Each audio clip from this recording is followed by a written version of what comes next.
Assalamualaikum warahmatullahi wabarakatuh. Perkenalkan, kami dari kelompok 4. Di sini kami akan mempresentasikan hasil diskusi kami mengenai kebijakan dan strategi pembangunan wilayah pesisir dan lautan. Sebelumnya, perkenalkan anggota kelompok kami. Pertama, Siti Yuliasih, NIM 120025. Kedua, Melinda Sri Asih, NIM 120033. Ketiga, Rosa Rosyitaningrum, NIM 120034, dan Kevin Geraldo Bondar, NIM 140079. Untuk materi yang pertama mengenai kebijakan pembangunan wilayah pesisir dan lautan yang akan dibawakan oleh Melinda Sri Asih dan Rosa Rosyitaningrum. Baik, pertama-tama kita akan membahas tentang kebijakan pembangunan wilayah pesisir dan lautan. Dari kebijakan tersebut ada 4 tujuan. Tujuan pertama untuk meningkatkan kesejahteraan masyarakat pesisir tersebut. Dengan adanya kebijakan ini, maka adanya lapangan pekerjaan dan peluang usaha bagi masyarakat setempat. Yang nomor 2 ada pengembangan program dan kegiatan. Mengarah kepada peningkatan pemanfaatan secara optimal dan lestari sumber daya di wilayah pesisir dan lautan tersebut. Yang nomor 3 ada peningkatan kemampuan peran serta masyarakat pantai dalam pelestarian lingkungan, khususnya lingkungan laut dan pesisir. Yang keempat ada peningkatan pendidikan, latihan, riset, dan pengembangan. Selanjutnya, ada pokok-pokok kebijakan pembangunan kelautan. Dari pokok-pokok tersebut, ada poin nomor 1. Poin nomor 1 itu mengenai penegakan kedaulatan dan yurisdiksi nasional. Nah, dari poin nomor 1 tersebut, ada 4 kebijakan. Kebijakan nomor pertama adalah menerapkan Konvensi Hukum Laut Perserikatan Bangsa-Bangsa tahun 1982 melalui penetapan batas wilayah perairan Indonesia untuk diserahkan hasilnya kepada PBB tersebut sesuai dengan ketentuan Konvensi Hukum Laut PBB. Yang nomor 2, merumuskan dan menetapkan alur laut kepulauan Indonesia atau disingkat dengan ALKI. ALKI ini dirumuskan untuk kepentingan pelayaran internasional. Yang nomor 3, ada mengembangkan potensi nasional menjadi kekuatan pertahanan keamanan negara di bidang maritim untuk menjamin keselamatan dan pembangunan di lautan. Yang nomor 4, yang terakhir itu ada melindungi benda bersejarah yang berada di dasar laut dengan mengupayakan pembuatan peta perkiraan lokasi benda bersejarah tersebut dan membuat peraturan tentang kepemilikannya. Selanjutnya, poin nomor 2. Poin nomor 2 membahas tentang meningkatkan pendayagunaan potensi laut dan dasar lautan. Dari poin tersebut memiliki 4 kebijakan. Kebijakan nomor 1, mengembangkan industri pengolahan ikan. Dari pengolahan ikan tersebut nanti hasil tangkap atau budidaya dikumpulkan menjadi satu di satu wilayah. Dan poin nomor 2 itu ada memanfaatkan dan mengembangkan teknologi penangkapan dengan mengupayakan pembuatan peta perkiraan lokasi dan membuat peraturan tentang kepemilikannya. Nomor 3, meningkatkan jumlah dan kualitas sumber daya manusia untuk merencanakan, mengolah, dan memanfaatkan sumber daya laut. Nomor 4, menggali, mengumpulkan, mengolah data, dan informasi mengenai cekungan minyak dengan memperhatikan batas-batas eksploitasi sesuai dengan potensi lestari yang ada dan yang berlaku. Poin nomor 3, yaitu meningkatkan harkat dan taraf hidup nelayan. Dari kebijakan tersebut ada 5 poin. Poin pertama, mendorong usaha peningkatan hasil tangkap nelayan kecil. Nelayan kecil ini difasilitasi dengan wilayah yang tanpa batas dan tanpa persaingan dengan kapal canggih atau kapal besar lainnya. Jadi nelayan kecil tersebut mendapatkan untung yang maksimal dari wilayah yang tanpa batas tersebut. Nomor 2, meningkatkan produksi usaha nelayan kecil dan membina industri kecil pengolahan hasil laut.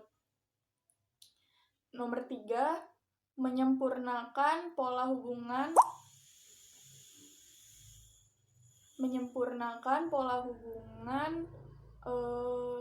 kerja antara KUD dan nelayan. Nomor 4, mengembangkan sentra produksi perikanan di wilayah tersebut. Dan terakhir nomor 5, meningkatkan kesejahteraan dan kemampuan masyarakat desa pantai untuk kesejahteraan tersebut. Selanjutnya yaitu poin nomor 4, mengembangkan potensi industri. Nah, dalam mengembangkan potensi industri ini terdapat 8 kebijakan. Kebijakan yang pertama yaitu mengembangkan industri kelautan secara bertahap dan terpadu. Hal ini ada kaitannya antara sektor ekonomi dan sektor industri dalam pemenuhan bahan baku. Yang kedua, mendorong iklim yang kondusif bagi penanaman modal. Hal ini bertujuan agar penyebaran pembangunan industri kelautan dapat berjalan di berbagai daerah. Yang ketiga, mendorong peningkatan produksi pada sektor pelayaran dengan cara memproduksi galangan kapal kayu dan fiberglass guna menunjang sektor pelayaran. Yang keempat, mewujudkan pola pembangunan aglomerasi dan zona industri. Yang kelima, mengembangkan sistem transportasi laut nasional seperti jalur lintas dan jalur penyeberangan. Yang keenam, meningkatkan kapasitas daya tampung pelabuhan, pergudangan, dan meningkatkan pelayanan mutu jasa kepelabuhan. Nomor 7, mengembangkan potensi kawasan yang memiliki percepatan nilai ekonomi yang tinggi. Terakhir, meningkatkan keselamatan pelayaran dengan cara pelayanan navigasi dan kegiatan pemetaan laut di lokasi pada lalu lintas pelayaran. Selanjutnya yaitu poin nomor 5, memenuhi data dan informasi kelautan. Nah, data dan informasi kelautan ini sangat penting apalagi untuk sektor pelayaran dan untuk pemetaan daerah pesisir dan lautan. Nah, dalam poin ini terdapat 2 kebijakan. Yang pertama yaitu meningkatkan koordinasi antar sektor dan lembaga. Hal ini untuk mengatur pemanfaatan data informasi sumber daya laut. Yang kedua, mengembangkan sistem kelembagaan kelautan. Hal ini untuk mengkoordinasikan kebijakan penggunaan wilayah laut dan pesisir. Selanjutnya yaitu poin nomor 6, mempertahankan daya dukung serta kelestarian fungsi lingkungan. Nah, dalam poin ini terdapat 7 kebijakan. Kebijakan yang pertama yaitu meningkatkan kepedulian masyarakat terhadap lingkungan hidup. Yang kedua, meningkatkan kesadaran masyarakat akan hasil sumber daya laut. Yang ketiga, mengembangkan daerah yang memiliki potensi wisata bahari. Yang keempat, meningkatkan upaya pembinaan produk perangkat hukum di lapangan. Yang kelima, melakukan pengkajian guna pemanfaatan potensi laut. Yang keenam, menyusun dan menetapkan tata ruang laut. Dan yang terakhir, menetapkan klasifikasi kawasan laut. Materi yang kedua mengenai strategi pembangunan wilayah pesisir dan lautan yang akan dibawakan oleh Rosa Rostaningrum, Siti Yuliasih, dan Kevin Gilardo Bundar. Selanjutnya yaitu strategi pembangunan wilayah pesisir dan lautan. Nah, pada pembahasan kali ini akan terfokus pada sistem kelembagaan dan peraturan perundang-undangan yang berhubungan tentang pembangunan dan pemanfaatan wilayah pesisir dan lautan. Nah, hal ini dilatar belakangi sejak ditetapkannya matra laut sebagai sektor tersendiri dari GBHN tahun 1993, maka muncullah isu pembangunan kelembagaan ini. Dan muncul 3 pilihan diskusi pada saat Seminar Kelautan Nasional tahun 1993 yang diselenggarakan oleh Kementerian Lingkungan Hidup Republik Indonesia. Nah, pilihan diskusi tersebut yang pertama, lembaga semacam Mentor Koordinator. Yang kedua, sebuah departemen atau kementerian. Yang ketiga, sebuah badan khusus seperti Bapedal. Nah, kenapa sih sistem kelembagaan ini gencar disuarakan? Karena diupayakan kelembagaan ini nantinya yang akan mengolah dan mengatur kebijakan tentang pembangunan dan pemanfaatan wilayah pesisir dan lautan, sehingga hal ini ditujukan untuk meminimalisir dari eksploitasi pesisir dan lautan secara berlebih. Selanjutnya yaitu bagaimana sih Departemen Kelautan dan Perikanan itu terbentuk. Nah, dimulai dari terbentuknya Dewan Kelautan Nasional atau DKN pada tahun 1997 yang bertugas mengadakan kegiatan koordinasi. Hal ini untuk mengatasi hambatan koordinasi di berbagai sektor guna mempercepat akselerasi pembangunan kelautan. Namun, sejak Presiden Republik Indonesia keempat dipimpin oleh Gus Dur, Maka pada bulan November 1999 dibentuklah Dewan Eksplorasi Laut atau DEL yang kemudian diubah namanya menjadi Dewan Eksplorasi Laut dan Perikanan atau DEP. Kemudian pada perombakan kabinet tahun 2000, DEP secara resmi diubah menjadi Dewan Kelautan dan Perikanan atau DKP. Untuk materi selanjutnya yaitu mengenai struktur kelembagaan di tingkat nasional. Pada struktur kelembagaan di tingkat nasional itu sendiri, terdapat 3 jenis kementerian yang masing-masing memiliki tingkat yang sama dalam struktur pemerintahan yang bertanggung jawab langsung kepada Presiden, yaitu yang pertama Menteri Koordinator, yang kedua Menteri Negara, dan yang ketiga Menteri yang memimpin Departemen Sektoral. Menteri Koordinator itu sendiri bertugas mengkoordinir beberapa menteri sektoral untuk mencapai suatu tujuan, contohnya Menteri Sosial dan Menteri Dalam Negeri. Untuk Menteri Negara yaitu bertugas menyusun kebijakan nasional yang berkaitan dengan salah satu hal yang penting, misalnya lingkungan hidup, riset dan teknologi, kependudukan, dan sebagainya. Implementasi dari kebijakan tersebut merupakan tanggung jawab dari instansi-instansi terkait. Untuk yang terakhir yaitu Menteri yang memimpin Departemen Sektoral, bertugas mengatur kebijakan yang bersifat sektoral sesuai dengan sektor yang dipimpin dan biasanya terdiri dari beberapa Direktorat Jenderal, sebuah Sekretariat Jenderal, sebuah Inspektorat Jenderal, dan lembaga penelitian serta pengembangan. Untuk yang selanjutnya yaitu Departemen Kelautan dan Perikanan. Terdapat susunan organisasi DKP terdiri dari 7 komponen yaitu Sekretaris Jenderal, 5 Direktorat Jenderal, dan Inspektorat Jenderal. Kelima dari Direktorat Jenderal Teknis tersebut merupakan Direktorat Jenderal Urusan Pesisir dan Pulau-Pulau Kecil. Yang kedua, Direktorat Jenderal Perikanan Tangkap. Yang ketiga, Direktorat Jenderal Perikanan Budidaya. Yang keempat, Direktorat Jenderal Pengawasan dan Perlindungan Laut. Serta yang terakhir yaitu Direktorat Jenderal Pengembangan Kapasitas, Kelembagaan, dan Pemasaran. Untuk program kerja Departemen Kelautan dan Perikanan itu sendiri terdapat 13 perencanaan strategis yang dilakukan untuk menghadapi tantangan dan kendala pembangunan sektor kelautan dan perikanan. Untuk strategi yang pertama yaitu menanamkan wawasan kelautan kepada seluruh pelaku pembangunan kelautan dan perikanan, sekaligus mengubah persepsi masyarakat yang menganggap laut sebagai kendala menjadi laut sebagai pemersatu dan sumber kehidupan. Untuk yang kedua yaitu meningkatkan dan mengorganisasikan ketersediaan data dan informasi kelautan dan perikanan secara terpadu sehingga dapat digunakan untuk semua pelaku pembangunan kelautan secara optimal. Yang ketiga, mengembangkan riset-riset bidang kelautan dan meningkatkan pembangunan teknologi eksplorasi dan pendayagunaan sumber daya kelautan guna membangun komitmen keilmuan bagi upaya pemanfaatan sumber daya kelautan secara berkelanjutan dengan pendekatan saintifik yang baik. Yang keempat, meningkatkan kemampuan aparatur daerah, dunia usaha masyarakat yang berkepentingan serta kelembagaannya dalam pengelolaan wilayah pesisir terpadu, menjamin keberlanjutan pemanfaatan sumber daya, dan mendorong optimalisasi nilai tambah pendayagunaan sumber daya kelautan dan perikanan. Yang kelima, meningkatkan kualitas rencana dan pelaksanaan tata ruang pesisir dan laut untuk pengelolaan ruang pesisir dan perairan bagi peruntukan kegiatan yang sesuai.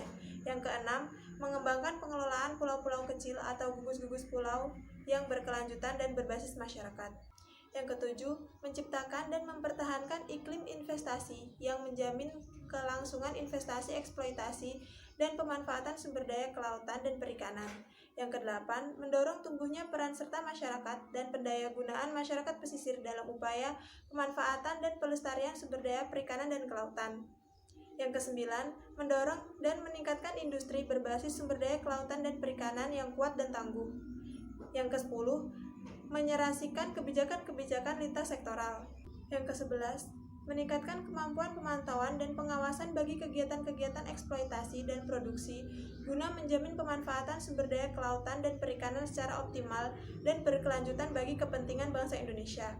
Yang ke-12, meningkatkan kapasitas kelembagaan dan pembangunan peranata yang diperlukan dalam pemanfaatan sumber daya kelautan dan perikanan secara berkelanjutan. Dan yang terakhir, mendorong masyarakat dan pemerintah daerah dalam meningkatkan kemampuan pengelolaan sumber daya kelautan dan perikanan. Selanjutnya adalah kita akan membahas tentang program utama Ditjen untuk urusan pesisir dan pulau-pulau kecil. Nah, untuk program utama itu terdapat 7.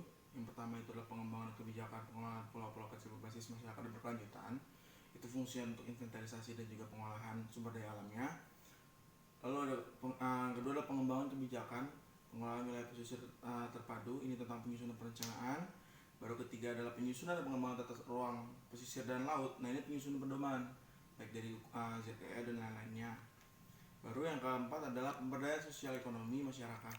Nah, untuk pengembangan teknologi baik teknologi untuk ekonomi maupun teknologi untuk spesifik lokasi, juga tata cara untuk ekonominya. Baru yang kelima adalah perlindungan dan pelestarian sumber daya pesisir, pantai dan pulau-pulau kecil.